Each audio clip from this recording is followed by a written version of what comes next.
Folks, early voting for election 2022 has officially begun. 19 locations have opened up in Washoe County and a few more outside of Washoe County.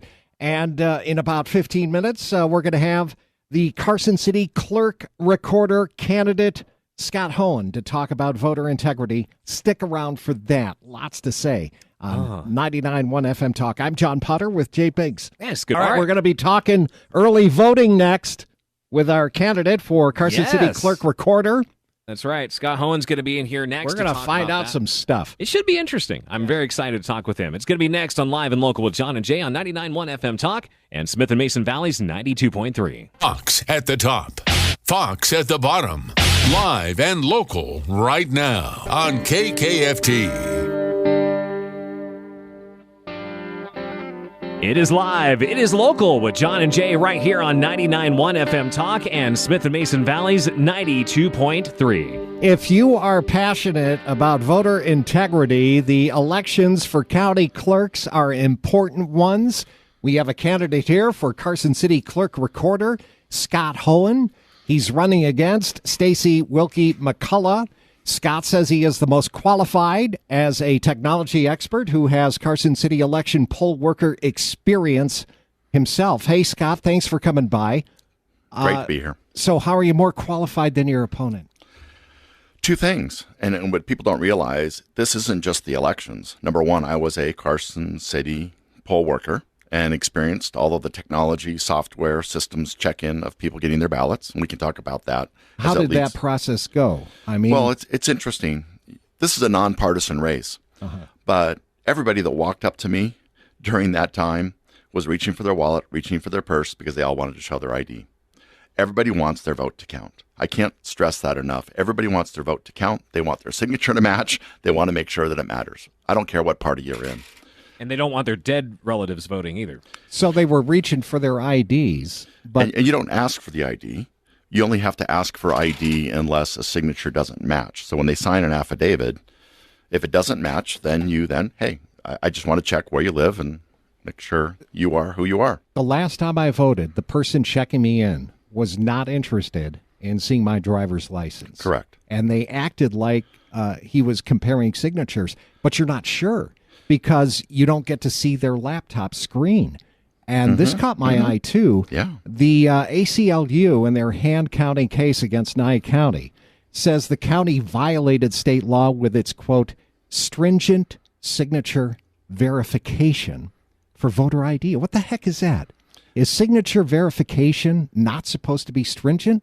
It's part of the process. but it's not, oh, that's good enough. You want to make sure it matches, right? And when they registered to vote maybe 30 years ago, their signature is completely different than it is today. Or when they registered, or when they went to the DMV to do their Department of Motor Vehicle registration licensing, it's completely different, in a rush to what is actually on file. And you want to make sure that the right person is voting for voter integrity purposes, not to minimize votes, but you just want to make sure that the right person is voting. The people you met during your campaign, do they have confidence in the election system? What did they tell you? It's incredible. Probably, first of all, great people in Carson City. That's the best experience I've gone through, just meeting these people. But when you knock on the doors, I would probably say 9 out of 10 bring up voter roll issues. They're saying, hey, I received multiple ballots. Hey, I received a ballot that a person used to live here before. I received a ballot that a person has passed away here. It's amazing. So the confidence has been shaken right now, and we need to clean up our voter rolls. Give you an example.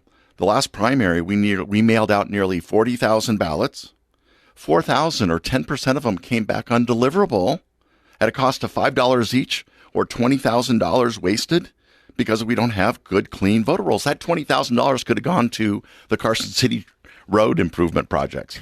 But those are the ones we know about. Those aren't the ones that go to these houses that are delivered that aren't returned, that people have moved away or passed away. I was living in an apartment complex 4 years ago after they started the mail-in ballots, and Scott, in the mailroom, before early voting, there were ballots all over the floor. I tossed there like junk mail. From people who had, I guess, no interest in voting, I'm guessing, which alarmed me. I mean, Yeah. what have you seen or heard about? Well, I've seen pictures. I even had somebody just the other day send me a picture of everything on the ground. I think it's gotten better. I think the post office understands the importance of it, but it's an issue that the post office and the apartment buildings have to deal with. Well, for here's sure. another issue, because the news stations made a big deal about what day you were going to get your ballot, at least in Washoe County. It was well publicized on the news what day people were getting their official ballots. And on that day, you probably had hundreds of thousands of unguarded mailboxes with ballots sitting in them. People knew when they were in the mailbox, and mail theft has happened on my street. Well, that's one of the campaign issues that are coming up right now, because when the last a legislature ago passed AB 321 making mail ballots legal, before that it was illegal. Before that it was a felony. Before that you had to request an absentee ballot be sent to you. Now just ballots are being sent to every voter that's on the voter rolls.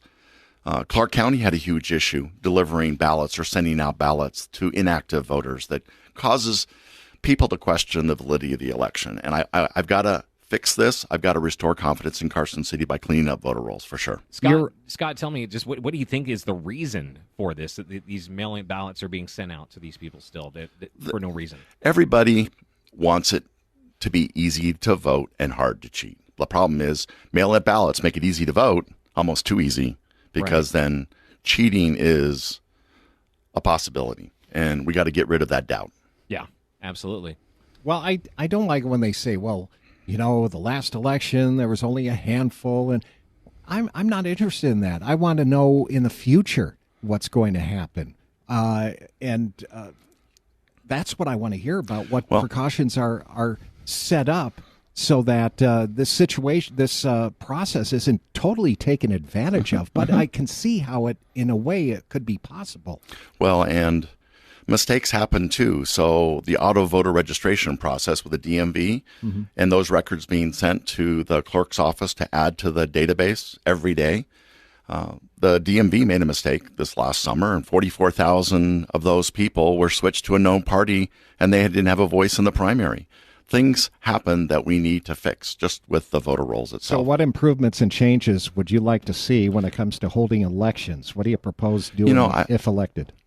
This doesn't happen just during the election cycle. I want to be totally transparent with the Carson City voters. I want to tell them what we're doing proactively to clean up the voter rolls. I want to tell them, here's how many people we've moved to inactive status. I'm not talking about deleting people. You have to understand, I'm not trying to take away voters' rights. We're going to move them to inactive status because they've moved away or they passed away. Moving somebody to inactive status will prevent a mail-in ballot being sent out. They can always come back. They can always, if they move back to Carson City, they can reactivate their voter rights to do that.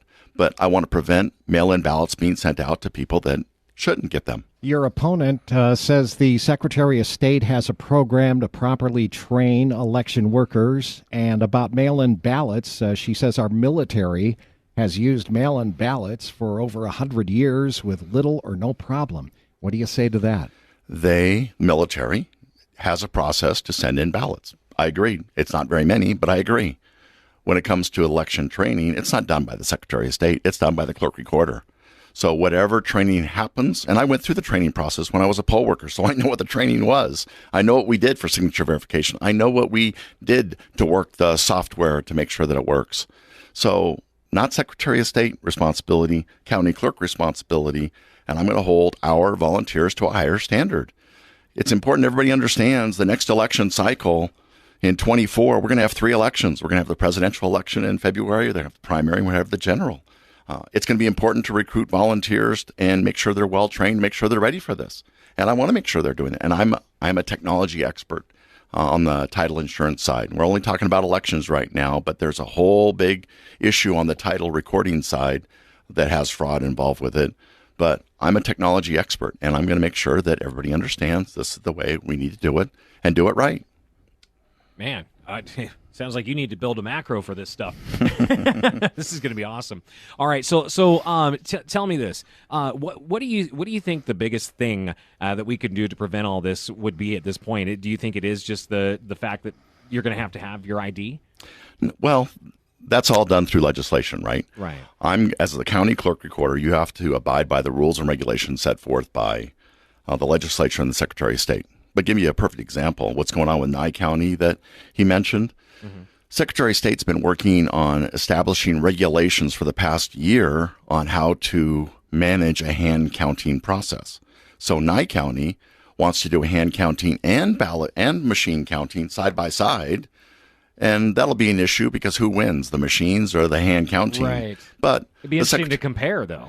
And I think that's what Nye County is trying to do. So Nye County, not the clerk recorder at Nye County, Mark, it's the board. I mean, it was a consensus of opinion from the board that that's what they wanted to do. They wanted to count mail ballots. Similar size to Carson City, and they're going to find out, machine versus this. And hopefully that will restore voter confidence in what we're doing. Right. They're going to hand count with the machines right next to them.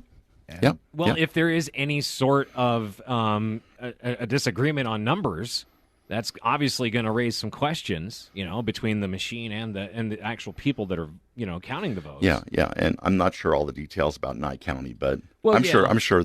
I they just have wonder if everything. that's going to jump off for other counties, though. Like, let's just say that election, the hand counting goes differently than, let's say, like the machines or something. Is that going to maybe set a precedent for other counties to maybe say, hey, maybe we need to try this too? I don't know, but in Carson City, Yeah. we're not faced with a Dominion issue like they are. In Carson City, we have ES&S as a machine, as a tabulator. Thank gosh. So we're different. Yeah, we got that out in Lyon County. We got Dominion, unfortunately. Ugh. Anyway. What do you think of these machines at Carson City or that company? I think Carson City runs a good, clean election, but I won't know until I get there. I know what a modem is. I know what a motherboard is. I know what coding is. I know how to talk to the vendors. I won't know until I get there, but we run a good shop, I think. All right. Scott, we're going to take a break for Yes. Fox News. Interesting. And early voting is on right now. Right. You can get out. You got 30 Yes. minutes. All right, ladies and gentlemen, we're going to be back right here on Live and Local with John and Jay on 99.1 FM Talk and Smith and Mason Valley's 92.3. This is where Nevada comes to hear and talk about the news. 99.1 FM Talk, KKFT. Yes, your garden had a good run, but we can't hold it off any longer. We're 9 days from November. The first hard freeze of the season hits tonight. There was actually a fire watch here yesterday and a freeze warning today. That is so northern Nevada. Yeah. Boy, you can't get more northern Nevada than that. It is Live and Local. It's John and Jay, 99.1 FM Talk, Smith and Mason Valley's 92.3. Please find us on Facebook. Just search for Live and Local with John and Jay. Also, you can listen to our podcast at 991fmtalk.com about an hour after the end of each and every episode. But right now, in studio with us still is Scott Hoen, who is running for the Carson City Clerk Recorder. And Scott, let's just get right down to this. Your opponent says that you are an election denier. What do you say about this? Couldn't be further from the truth. Number one, this is a nonpartisan race. Okay? All right. Politics doesn't have anything to play with this. This is a clerk, recorder, election, public administrator job. Just the facts, ma'am, right? Just the facts. And go for the person that's got the experience. But secondly, move on. Get over it. The 2020 happened. It's real. The election denying doesn't have anything to do with this race right now, but never have been. And those mistruths and lies are being spread. And that's just what it is. Right, absolutely. So what are you out doing some campaigning right now? Are you making some speeches at places and whatnot? Like, what do you got going on? I am doing everything I can, attending every event in Carson City. It's phenomenal, all the activities that go on in Carson City.